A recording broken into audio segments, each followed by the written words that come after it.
যেটা বলছিলাম সেটা হচ্ছে যে যখন একবার ক্যান্সার ধরা পড়েছে আবার আরেকটা রিপোর্টে বলছে ক্যান্সার নাই, এটা সবচেয়ে ডায়লেমা এবং এটা সবচেয়ে বিপজ্জনক আমার জন্য। কারণ এটা আপনার জন্য যেরকম বিপজ্জনক আমার জন্য এর চেয়ে বেশি বিপজ্জনক। আপনি বলবেন স্যার কেমনে বিপজ্জনক, আমি বলি কেমনে বিপজ্জনক। সেটা হচ্ছে যখন আমি এই রুগীকে বলবো যে ক্যান্সার ধরা পড়ে নাই, আরেকটা রিপোর্টে ক্যান্সার আছে, আপনি আমার উপর বিশ্বাস হারাই ফেলবেন। পড়ছে কিন্তু রিপোর্ট উনি, কিন্তু বিশ্বাস হারাবেন আমার উপরে। বলবেন যে দূর শালা বাংলাদেশের ডাক্তারই ভালো না, রিপোর্ট ক্যান্সার আছে কি না এটাই ধরতে পারে না। বুঝতে পারেন? কিন্তু ইন্ডিভিজুয়ালি কোনো লোক ভুল করতে পারে ব্যক্তিগতভাবে, তার দায় পুরো আমাদের সবার উপর আসে না। এখন আমার মতটা শুনে যান। যেহেতু একবার একজন বলছে ক্যান্সার আছে, এইটা আমরা এত সহজে মেনে নিব না যে ক্যান্সার নাই। তাইলে কি করতে হবে, আমাদের দুইটা ওয়ে আছে। দুইটা ওয়ে হচ্ছে যে আমরা এই রিপোর্টটা মাংসটা তুলে আরেকজনকে দিব দেখতে, যে দেখেন এখানে কি আসলে ক্যান্সার আছে কি নাই। এক, এটা একটা ওয়ে। এটাতে যদি সমাধান হয় হলো, যদি না হয় তাহলে আমরা আবার বায়োপসি করব। কি বলেছি বুঝেছেন? অথবা আপনার এফএনএসি যে রিপোর্টটা আছে ওই স্লাইডটা তুলে নিয়ে আসবো, ওইটাও করতে দিব। কি বলেছি বুঝেন নাই? রংপুরে করেছিলেন না? রংপুর থেকে যে এফএনএসির যে স্লাইডটা আছে যেটা দিয়ে ওরা রিপোর্ট দিছে, ওই রিপোর্টে ওই স্লাইডটা নিয়ে আসবো দেখতে যে আসলে ওখানে ক্যান্সার ছিল কি। কি বলেছি বুঝেছেন?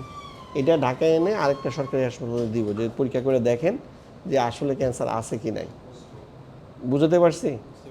মানে কি, ধরেন যে কোনো মানুষের শাস্তি বা যেটা বিচার হতে হলে অনেক সাক্ষী টাক্ষী দরকার হয় না, আমরা এরকম সাক্ষী জোগাড় করব। এখন এছাড়া উপায় নেই, কারণ হচ্ছে যে আমরা যদি বলি যে ক্যান্সার নাই এবং ভবিষ্যতে যদি ওনার ক্যান্সার দেখা দেয়, তাহলে এটা তো বিরাট একটা বিপজ্জনক কাজ হবে। অথবা যদি ক্যান্সার আসলে না থাকে তারপর আমরা ক্যান্সার মনে করে চিকিৎসা দিই, সেটাও ভুল হবে। তাইলে এটা কোনো দিকে যাওয়া যাবে না। কিন্তু রিপোর্টিং এরকম হতে পারে, ভুল রিপোর্টিং, সেটা আমাদের কারেকশন করার দায়িত্ব আমার এবং আপনারও। আমার দায়িত্ব যে আমি আপনাকে বুঝাই বলা যে এরকম হয়েছে ভুল, আর আপনার দায়িত্ব হতেছে যে আপনি আমার কথা বিশ্বাস করে সে অনুযায়ী আগান। ওইটা নিয়ে আসবেন আর এইখানেটাও তুলবেন, দুইটাই তুলবেন। আপাতত দায়িত্ব হচ্ছে এই দুইটাই তোলা। তাইলে হ্যাঁ, আমি যেটা বলছি ওইটাতেই লেখা থাকো, তাইলে সবগুলো একসাথে লেখা থাকলে সুবিধা। Supply the block and slide for review. রংপুরের যে রিপোর্টটা আছে ওই রিপোর্টটা বের করেন। এটা তো এখানে আছে।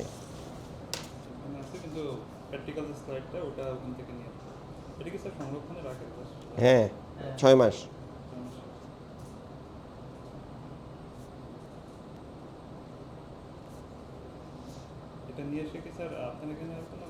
আপনি আমাকে কাছে আসবেন, আপনি তো জানেন না কার কাছে যেতে হবে। এইটা নিয়ে ওই পপুলারে যাবেন, যাই বলবেন আমার ব্লগ দিয়ে দেন, এটা পপুলার থেকে নেবেন। আর রংপুরকে এটা দেখাবেন, রংপুর তো আর বুঝবে না। রংপুর আলা যখন যাবে বলবেন যে আমাকে এই যে এই রিপোর্টটা, এই যে এইটা নিয়ে যাবেন আর এটা নিয়ে যাবেন, বলবে যে স্যার লিখে দিছে কি যে স্লাইডটা দিয়ে দিতে বলছে, তো ওইটা নিয়ে আসবেন। সবগুলো নিয়ে আমার সাথে যোগাযোগ করবেন 1 সপ্তাহের মধ্যে। আপনার সময় হচ্ছে 1 সপ্তাহ। যদি এই দুইটা করতে দিব, অথবা আরেকটা জিনিস করতে পারি আমি।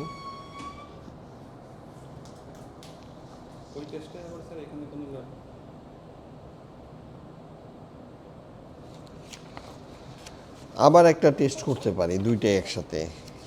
এখন আপনি আমাকে এমন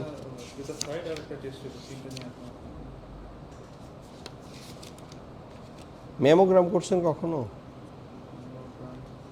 আরেকটা হচ্ছে ম্যামোগ্রাম করবেন, একটা পরীক্ষা আছে এক্স রের মতো, বেশি টাকা লাগে না, 1000। এইটা না দেখি, না এটা না, এটা তো এক্স রে। এই যে এখানে লিখে দিচ্ছি ম্যামোগ্রাম, পপুলারই করতে পারবেন।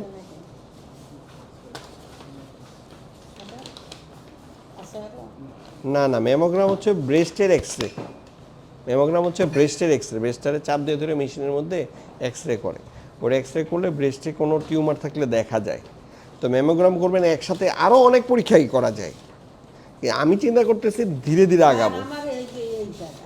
আরে খালা বুঝেন নাই আপনি, আপনি ও বুঝছে, আপনি আমার কথা বুঝেন নাই।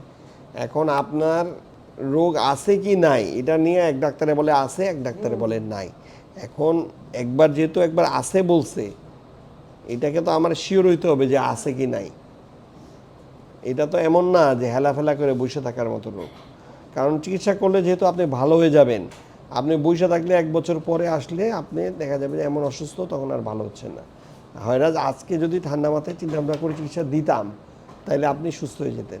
তো সেই জন্য কোনো পদ্ধতি আমরা বাকি রাখবো না যেটাতে আমরা শিওর হতে পারি যে চিকিৎসা করা যাবে। কি বললাম এতক্ষণ ধরে শুনলেন না? বাংলাদেশের মানুষ কথায় না হতে হাঁচি দিতেও ইন্ডিয়ায় চলে যায়। তাহলে আমার কথা শুনে আপনি সুন্দর করে চিকিৎসা করবেন না কেন? সরকারি জায়গায় আসছেন, তাই না? তাইলে ম্যামোগ্রামটা আপাতত করেন, ওই 2টা মাংস তোলেন 2 জায়গা থেকে। রংপুরেরটা আপনার যাওয়া লাগবে না, হয়তো কাউকে আত্মীয়স্বজন থাকলে পাঠায় দেন, ছবি তুলে যে এইটা আর এইটা 2টা পাঠিয়ে দিলাম, ওদের সাথে কথা বলে স্লাইডটা নাও। যদি থাকে ভালো, আর না থাকলেও আমাকে জানেন যে স্যার নাই, হারাই গেছে বা যে কোনো কিছু। ঠিক আছে? তাহলে পরবর্তী ধাপ চিন্তা করতে হবে আমরা কি করতে পারি। ঠিক আছে? হ্যাঁ হ্যাঁ। আপনার যে সুই দিয়ে প্রথম পরীক্ষা করছিল, এটা কি এখান থেকে করছিল না বগল থেকে করছিল? বগলটা কি না স্যার, এই যে এই জায়গা, আর এবার কোথা থেকে করছে? আমার তো মনে হয় এই জায়গায় করছে। এই জায়গায় করছে, পায়ে কাছাকাছি না? হ্যাঁ না, টেপ লাগবে না। এই জায়গায় বসছে, এই জায়গাটা টেপ আছে। এই জায়গা দিয়ে টেপ আছে, আর একটা চাকতির মতো সবাই এই এইখানে চাকরিটা আমার। এই যে চাকতিতে ওকে, ঠিক আছে, আমরা দেখি ম্যামোগ্রাফিটা দেখে আমরা সিদ্ধান্ত নিব। ঠিক আছে? তাহলে এই টেস্টটা এখানে লেখা আছে, আর ওই স্লাইডগুলো তুলে আমাকে জানাবেন। ওকে, ঠিক আছে? হ্যাঁ, যে কোনো ডায়াগনস্টিক সেন্টারে করা যায় বা সরকারিও জায়গায় করা যায়, কিন্তু আমার এখানে করা যায় না, আমার এখানে নাই আর কি। হ্যাঁ, ওখান থেকে করে নিতে পারেন। আচ্ছা, ঠিক আছে, ঠিক আছে, ধন্যবাদ। কি খবর গো, কেমন আছেন? আমি তো ভালো সবসময়।